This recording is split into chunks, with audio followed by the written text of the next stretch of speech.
Buongiorno bianconeri, j'espère que vous avez passé un bon dimanche et comme promis, on va faire un récap global de Mercado. Ouais, ça va être long parce qu'il y a beaucoup de bruit de couloir en ce moment. Je vais essayer pour ma part de vous reporter un peu tout ce qu'on entend des sources diverses et variées, que ce soit Giovanni Albanese, Balzarini, Romeo Agresti, etc., etc. Donc, vous le savez, même si mon but principal, c'est pas celui de vous donner l'info en français parce qu'il y en a déjà qui le font très bien, eh bien, bon, on va juste un peu discuter ensemble. Je vais vous dire ce que j'ai entendu, ce dont je suis au courant, et puis ça laissera le temps ou l'occasion dans les commentaires de vous exprimer. D'ailleurs, petit like, petit commentaire, ça vous coûte 0,3 secondes et ça fait grandir la chaîne. Et puis, si vous êtes nouvel arrivant, n'hésitez surtout pas à vous abonner en cliquant sur le bouton en bas de la vidéo ou à cliquer, non, et à cliquer sur la petite cloche. Comme ça, au moins, vous êtes mis au courant de toutes les prochaines vidéos. Alors, partons des gardiens de but. Bah, rien à dire, si ça n'est que y a toujours l'entourage de Donnarumma, qui on le sait, c'est le cabinet du FU Mino Raiola et qui aujourd'hui est géré en gros par ses anciens collaborateurs qui auraient proposé Donnarumma à la Juventus. Par contre, là, je pense qu'on ne va pas bouger d'un poil. Comme la saison dernière, on fait confiance à Wojtek Szczesny et surtout que Donnarumma, le PSG, voilà, il y a air de renouveau, oui, par contre c'est surtout Keylor Navas qui va partir pour donner, je pense, plus de centralité à Gigio Donnarumma. Donc même s'il veut rentrer en Italie, si c'est son souhait, comme il semble être le cas, eh bien ce ne sera pas pour tout de suite qu'il rentrera en Italie. Ben, il faut aussi assumer ses choix. Passons au couple de centraux défensifs. On traite en ce moment même le renouvellement pour De Ligt. On parle d'un contrat jusqu'en 2026. L'entourage voudrait baisser la clause. Quand il s'agit de clause, moi j'ai toujours un avis neutre parce que finalement la clause, on a vu qu'on l'a payée quand pour Higuaín, pour Neymar, et après c'est rare qu'on paye une clause pour casser un contrat. Et en gros, si le joueur veut partir, clause ou pas clause, les deux clubs sont bien obligés de se parler. Donc, on traite le renouvellement, c'est sur la bonne voie, surtout parce que De Ligt veut rester à Torino et surtout parce qu'il se sent vraiment mis au centre de ce nouveau projet. Ça sent très bon et il reste à lui mettre quelqu'un à côté. Ok, oui, il y a Leonardo Bonucci, mais qui fera, je pense, une saison avec encore moins de présence de celle qu'il vient de terminer. Et donc, il faut lui mettre à côté quelqu'un. Il y a beaucoup de noms sur le plateau. On va dans Badiashile, on va dans Bremer, mais qui, lui, est vraiment proche de signer pour l'Inter. Aujourd'hui, j'ai lu d'un accord, je ne sais pas si c'est Fabrizio Romano qui a écrit ça, proche de la signature avec l'Inter, avec un contrat de 3 millions, etc., etc. Donc, Bremer, ça reste une option, mais tant qu'il n'a pas signé, il est en train de signer. Il y a l'option Koulibaly, pardon.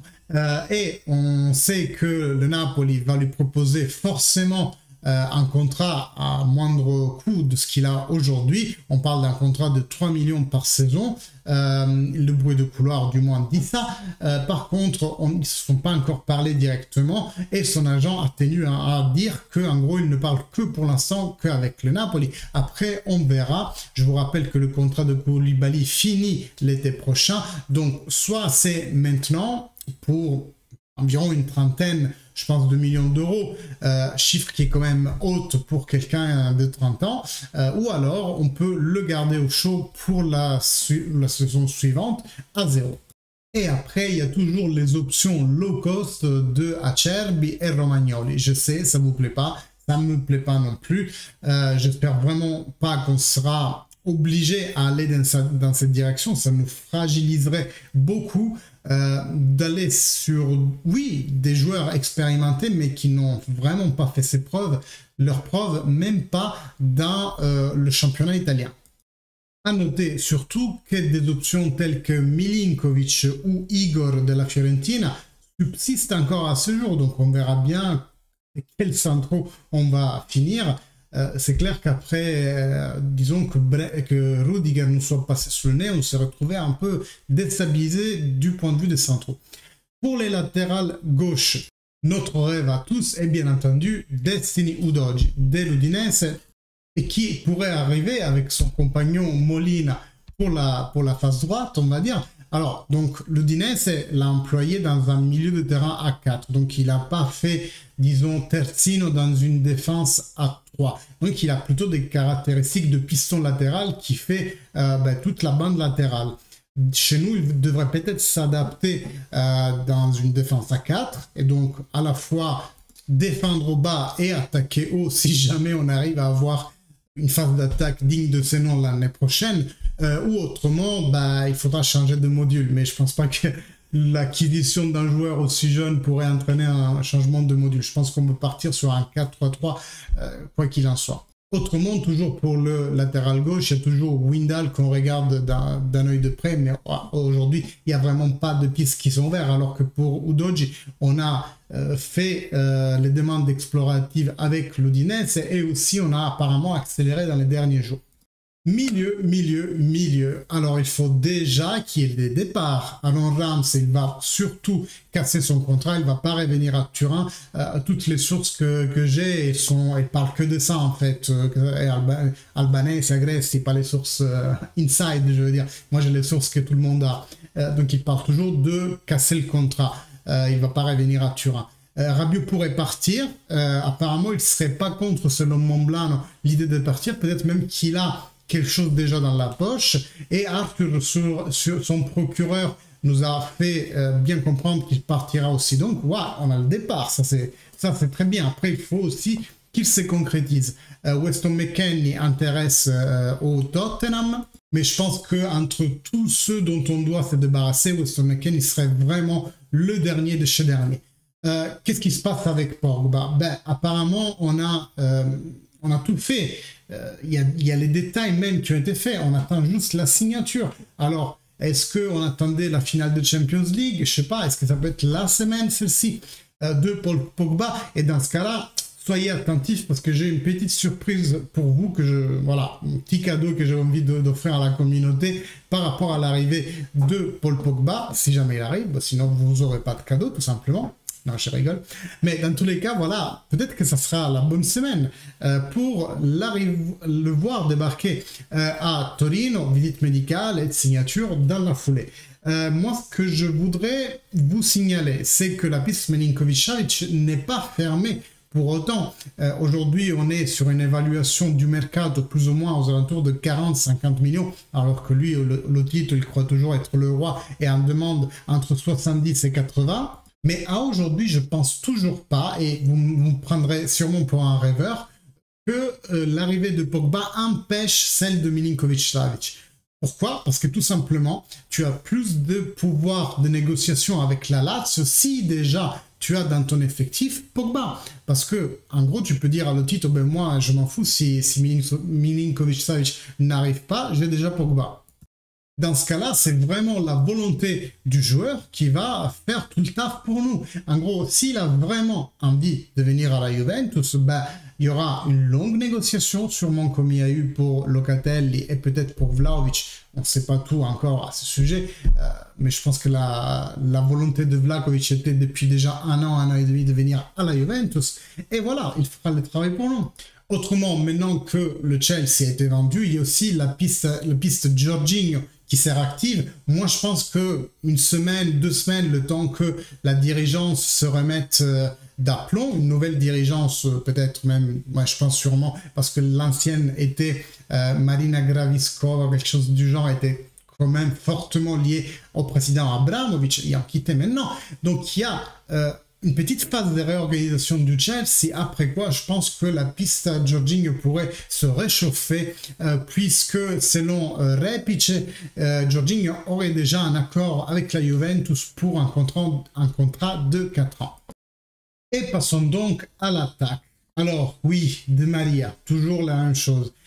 Ça attend, mais pourquoi? Parce que maintenant le joueur semble totalement convaincu, sauf que c'est la Juventus qui s'étale cette fois, parce que Di Maria veut un contrat de 1 an seulement, parce qu'après son projet c'est de retourner en Argentine, alors que la Juventus veut 2 ans. Pourquoi la Juventus veut 2 ans? Pour 2 raisons. Le premier, vous vous en doutez, c'est le Decreto Crescita qui n'est valable que si le joueur effectue 2 ans de présence en Italie, dans le club. Autrement, le Decreto Crescita ne s'applique pas, et quand même le salaire de Di Maria qui se prospecte pour Di Maria est aux alentours de 7 millions, et donc bah, ça serait quand même cool de s'en faire payer la moitié par l'État. Enfin, la moitié du brut, hein, 7 millions, on va les sortir de toute façon, mais au lieu d'en sortir 14, avec le brut à 7 millions aussi, bah, tu vas peut-être sortir 3 de brut, ce qui fait environ 10 millions. C'est non négligeable en fait. Et donc, je pense que la Juventus, en ce moment, se date et qui est en train de regarder si le jeu vaut la chandelle d'embaucher un Di Maria au prix où on devrait le payer et pour ce qu'il devrait apporter, du moins théoriquement, à la Juventus, c'est-à-dire la leadership. C'est ça qu'on attend d'un joueur comme Di Maria. Les pistes Zaniolo et Raspadori, enfin, surtout celle de Zaniolo, semblent être vachement froides en ce moment. Zaniolo vient de marquer un but en finale de Conference League, c'est pas pour ça que son prix va augmenter de façon faramineuse, on va être honnête, mais surtout bah, la Juventus, je pense qu'il veut voir encore 1 an de quoi il est capable avant de savoir si on veut investir réellement sur un joueur qui, exception faite pour ses bonnes caractéristiques techniques, physiques, pour sa spectacularité, vient quand même, c'est toujours la même discussion, de blessures très graves, de ligaments croisés, un par jambe. C'est vraiment un pari sur le futur de Zaniolo. On peut l'aimer ou pas, mais c'est un pari. Et sinon, comme je le dis depuis des lustres, il faut quand même une alternative à Dusan Vlahovic parce qu'il ne va pas pouvoir toutes les jouer. On a passé 6 mois en début d'année à ne pas avoir d'avant-centre et maintenant qu'on en a un, on se rend vite compte qu'avec 50 matchs à jouer dans une saison, ben, il ne pourra sûrement pas toutes les assurer. Et donc, il faut un remplaçant. En ce moment, les noms qui sont en pole position, c'est Luis Muriel qui pourrait, lui, se libérer de l'Atalanta avec vraiment une indemnité ridicule par rapport à la valeur qu'on accorde aux joueurs. Je pense entre 10 et 15 millions, du moins c'est ce qu'il nous disait Montblanc aujourd'hui sur Juventus. Néanmoins, posons-nous réellement la question. On a besoin d'un Vice Vlahovic. Vice Vlahovic, ça veut dire qu'il nous faut un joueur avec les mêmes caractéristiques de Dusan Vlahovic. Parce que imagine, touchant du bois, touchant du fer, tout ce que vous pouvez, il se tord la cheville et il ne peut pas jouer pendant 4 ou 5 matchs. Qu'est-ce que tu aurais fait? Tu changes la façon dont ton équipe joue uniquement parce qu'il te manque ton avant-centre qui est le pivot de ton jeu, ou alors, ce qu'on a vu cette saison, hein, il y a Dybala, c'est une Juventus, il n'y a pas Dybala, c'est pas une Juventus. Est-ce qu'on veut vraiment continuer avec ça sans avoir réellement une identité et à composer finalement notre équipe match après match selon les joueurs qu'on a à disposition? Moi je dis niet, il faudrait un remplaçant un par un selon le poste. Donc on a 11 titulaires, il faudrait 11 doublures des titulaires, certes pas tous des noms astronomiques. Moi je veux bien remplacer un externe par un Soulé et l'autre par Ake, ça me va très bien tant que les rôles sont bien respectés et qu'on arrête de mettre un Morata à Terzino ou j'en sais rien, chose que quand même Allegri nous a habitués à faire dans le passé. Certes, il le fait par nécessité, pas par gaieté des cœurs, parce qu'il croit à une défense en 4-4-2 solide. Donc, quelle que soit la compo d'attaque, souvent on se retrouve à défendre en 4-4-2. Néanmoins, après, tu te retrouves Morata qui va faire latéral. Et c'est vraiment dénaturer un joueur que de faire ça. Parlons justement de Alvaro Morata parce que son prêt s'est terminé cette année. L'Atlético ne le veut pas. La Juventus le voudrait bien, mais pas aux 35 d'options d'achat qui étaient convenues parce que simplement 10 plus 10 des 2 prêts des 2 années précédentes plus 35, ça ferait une évaluation globale à 55 millions. Chose que la Juventus, mais je pense n'importe quel autre club, ne pourrait jamais accepter. Maintenant, j'entends aussi l'argumentaire côté Atlético, parce que oui, la Juventus a payé 10 plus 10, par contre, il a payé un prêt onéreux dû au fait qu'on faisait un prêt sec pour une année, puis une autre année. Donc, tu as payé un prix certes cher, mais parce que tu as fait un prêt sec. aujourd'hui, tu peux pas simplement faire le raccourci 10 plus 10 plus 35 parce que n'importe quel autre club, je pense à l'Arsenal qui est un des prétendants pour Alvaro Morata, vient sur le marché et son prix pour Morata pourrait très bien être 35. Aujourd'hui, je pense que c'est pas déconnant de dire que Morata peut coûter 30-35. Donc, si un autre club l'aimait, c'est logique aussi que l'Atlético l'évalue à 35. Le fait d'avoir dépensé déjà 20 millions pour un prêt onéreux, ça ne regarde que la Juventus. C'était le choix de la Juventus. Peut-être mauvais, maintenant si on regarde en arrière, peut-être c'était un mauvais choix. Peut-être qu'il fallait définir un prix global avec l'Atlético en amont de tout ça, mais en considérant qu'on le payait par un prêt pendant 2 ans. Il aurait fallu dire à l'époque, bah écoutez, nous on veut bien avoir une obligation d'achat à ce moment-là, on vous paye 10 plus 15, 20 millions, et dans la globalité, on aura payé à Morata 35, 40 millions, quelque chose de ce genre. Mais aujourd'hui, la Juventus, je pense qu'elle ne peut tout simplement pas se plaindre d'avoir payé le joueur déjà 20 millions parce que c'était un prêt sec, onéreux, et les prêts onéreux, comme le mot le dit, sont onéreux. Ensuite, bon, on va se retrouver avec tout ça, avec beaucoup de changements. Hein. Vous avez vu tous ceux dont on a parlé, que ce soit en termes de sortie ou de rentrée. Ah, j'ai oublié Moise Kean qui est potentiellement dévolu à une sortie. Il y a le PSG qui est intéressé, mais il faut vraiment voir si on arrive à le placer.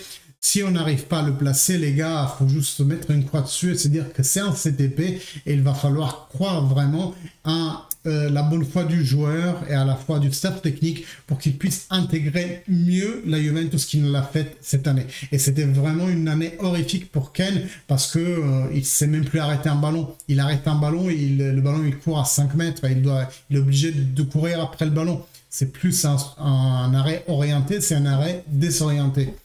Et il y a aussi la situation des jeunes, donc on a Miretti, Rovella, Fagioli et Ranocchia.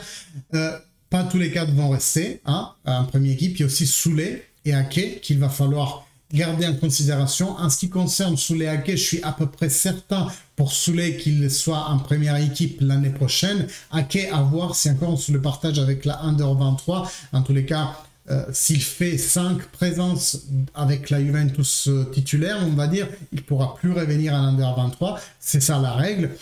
Et en ce qui concerne les milieux de terrain, je suis à peu près sûr de Miretti et Fagioli. Je mets encore quelques doutes pour Rovella, qui à mon avis va plutôt partir en prêt l'année prochaine. Les plus près que je vois aujourd'hui, c'est Fagioli et Miretti parce qu'ils ont vraiment senti, vraiment jouer la Juventus pendant au moins quelques temps. Enfin voilà, comme dit, avec tout ça, il y a beaucoup de sorties, beaucoup de rentrées. On va voir vraiment comment cette Juventus va se composer l'année prochaine. J'ai oublié de dire qu'Alexandre, on voudrait tout ce qu'il part, mais à ce qu'on entend aujourd'hui, c'est peut-être celui qui va rester. C'est Pellegrini qui a émis le souhait de partir parce qu'il voudrait un rôle de titulaire dans une équipe, ce qu'on peut comprendre. Donc pour l'année prochaine, on aura sûrement un Terzino de gauche titulaire et on devra se contenter de soit Danilo déporté sur le côté gauche, soit Alexandre comme remplaçant. Mais ça va être vraiment difficile de le faire sortir vu qu'en plein hiver, il y a encore la Coupe du Monde et les joueurs rarement changent d'équipe l'année avant la Coupe du Monde parce qu'ils veulent y arriver bien et avec une équipe dans laquelle ils sont titulaires. Bon, Alessandro, si on lui dit tu fais tribune toute l'année, peut-être qu'il envisagerait quelque chose, mais aussi il a un salaire de 7 millions. Comment tu veux sortir quelqu'un avec un salaire de 7 millions? On l'a vu avec Rams, on l'a vu avec Khedira, mais Mandzukic vers la fin, avec tout ce qu'ils nous ont donné, Khedira et Mandzukic, mais à la fin, ça devenait compliqué de les vendre, de les mettre sur le mercato pour l'âge et pour le salaire. Bon, là, ça va être un Ramsey bis, un Khedira, un Mandzukic beach, un petit lapsus bis pour Alexandre. Bon, ça fait 19 minutes que je pense. J'espère avoir touché tous les arguments. Si jamais vous avez une question et que je peux y répondre, hein, je vous répète, moi, mon but, c'est pas donner de nouvelles, mais c'est les commenter avec vous. Donc, si vous avez une question sur quelqu'un en particulier, peut-être je peux y répondre dans les commentaires. Ah oui, Kéline irait vraiment à Los Angeles, finalement. Donc, ça s'annonce aussi presque fait. Commentez, likez, ça vous prend très peu de temps et moi, ça me fait beaucoup de plaisir. Et en plus, ça aide la chaîne à se développer. Cliquez sur le petit bouton pour vous abonner et en plus avec la petite cloche vous serez mieux au courant de toutes les prochaines vidéos et bonne fin de dimanche et à la semaine prochaine. Fino alla fine, forza Juve, ciao les gars.